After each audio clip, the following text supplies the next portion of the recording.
one day at a time. Hello guys, welcome. Thank you for joining me here in my life journey. And today's share is about living one day at a time. I know it is not easy guys, but I am sharing this with you in hope that we can keep on acknowledging that it is much better with our life if we can learn to live one day at a time without any stress. Take one day at a time to breathe, to calm down, not to stress up. It really helps us with our daily schedule day by day if we can learn to live one day at a time. It's not easy, of course, because of the lot of chaos. Our schedules are hectic.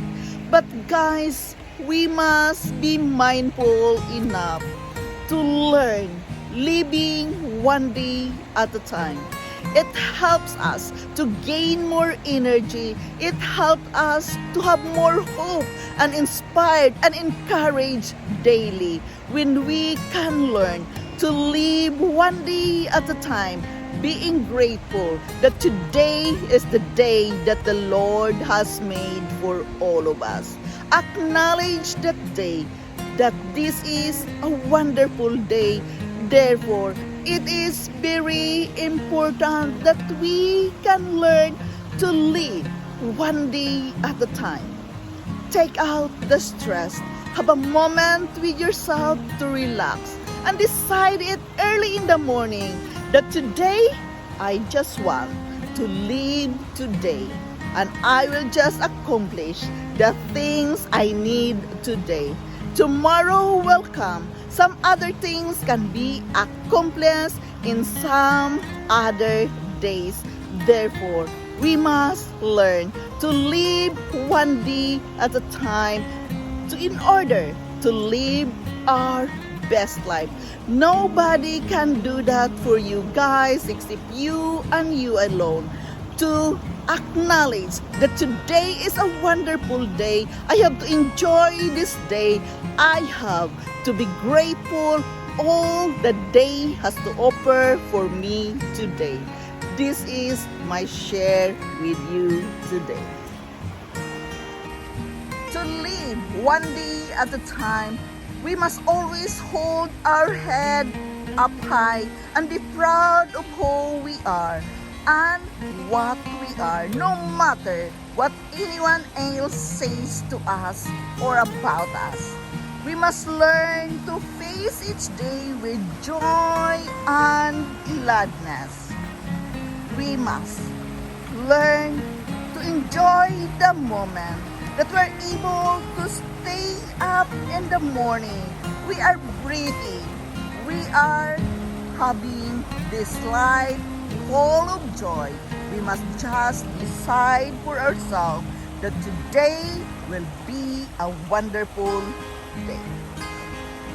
Yes, we must learn to face each day with joy and gladness that we are able to do the things we want to do with our life, to become what we think about, or we must start each day with a smile on our face, saying the positive affirmations to ourselves. To give the right fuel each day, we must plant good thoughts early in the morning because it helps us to feed our mind with positive mental attitude.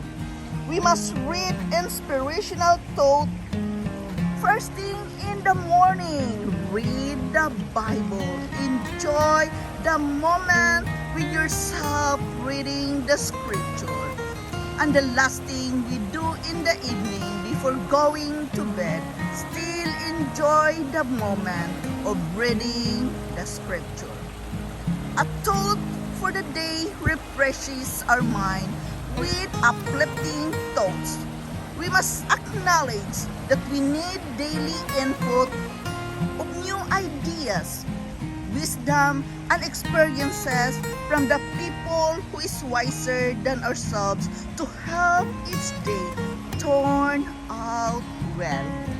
Our day will turn out well when we can acknowledge and decide what you are going to do today with yourself. We must acknowledge that we need daily input, new ideas, wisdom, and experiences from the people who is wiser than us. Each day will turn out well when we can set that positive mentality early in the morning. We must know that thinking good thoughts puts the groundwork into take positive steps forward to our lives. It's been said that the thoughts are like things that they may actually contain dynamic power. Yes, there is dynamic power in good thoughts. Whether we believe it or not, we must think that our thoughts are important and we should be mindful of them because they're what makes us human and can have a positive or negative effect on how we feel and how we tackle our days. We must believe that when we reflect and meditate on all things good, creativity begins to flow naturally as well. We must say yes to life daily and live every moment with a purpose. Remember, there's a saying, do not die with your music stealing you. To live one day at a time, we must take time to breathe because each time we take a breath, it centers us. It gives us the focus. It brings us back into a focus who we are and lets our spirit arise to share information with our conscious mind. We must give them time to talk with each other. Yes, ourselves and our conscious mind must communicate with each other. We must give them time to talk with each other. Living one day at a time, we must feel our inner peace. It's about controlling what we do and what happens to us. It's how we choose to see it. What is really our feelings telling us? We must communicate with our inner peace. To live one day at a time, we must let our enthusiasm make a big difference in our life. We must be enthused about everything that we do, and life will never get boring. Yes, we must work with our enthusiasm because it really helps us. That life is not boring at all. And most of all, we must practice gratitude daily. A daily thanks offering is a must to do when we are living one day at a time. Remember again to look up and always hold our head up high and be proud of who we are and what we are, no matter what anyone else says about us. Living one day at a time. Guys, it is very important that we can appreciate the moment. What is today brings us. Be grateful all the time what comes for today. Acknowledge all the small things for today and be grateful for it. Be thankful whatsoever will come that day, knowing that it is possible to be happy daily, to put joy into our heart. Remember, enthusiasm has a dynamic power to ourselves, and it can help us to be more productive on that certain day. Guys, living one day at a time for me is about being grateful really that I was able to stand up, I was awake, I am going to work, and all those things that I can accomplish in a day.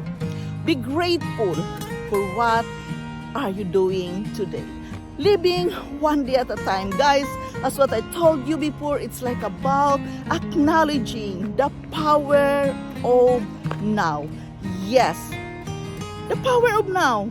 There is power. What is going on with your life right now? Just acknowledge it and be grateful for it, that everything is well with you. Be grateful all the time and stay happy and positive no matter what other people says about you. Focus on your life, focus on your own well-being, and don't bother what other people have to say about you. Remember, it is your life. You have one life to live, and we must take care of our life. What is going on right now, embrace it. Be grateful for the trials, be grateful for the challenges, because when you believe in God, everything will be well with you. This is Yundel. Thank you so much for listening. Thank you so much for joining me here in my life journey. I am forever grateful to each and every one of you supporting me here in my channel. Thank you so much, guys. I love you all, and bye-bye.